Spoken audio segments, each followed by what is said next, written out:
Hello everyone. Buddy of mine and myself were talking this morning, and we were talking about the Bible and church and Jesus, and one interesting thing got brought up is how nobody seems to be afraid of God anymore. Nobody seems to be afraid of the Bible.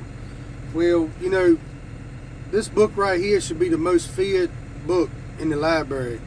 Yes, the Bible is full of love, it's full of truth, it's full of grace, full of faith, but you go to church on Sunday and all the preachers want to do is sugarcoat every story into everything that's so happy and, unicorns and rainbows, if you will. But, they don't want to talk about what's in the book of Revelations, like in chapter 20, verse 15, and anyone not found written in the book of life was cast into a lake of fire. Well, that should concern people. And the preachers don't want to talk about that. They're scared they're going to step on some toes and upset somebody.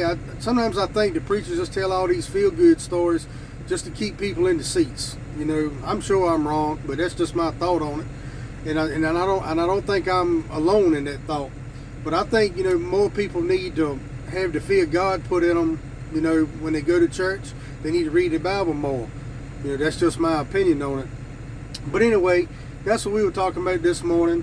It might not mean nothing to some people, but it should concern you if you're a believer, and especially if you're a non-believer, because it plainly says, if you're not in that book of life, you're going to be cast into a lake of fire.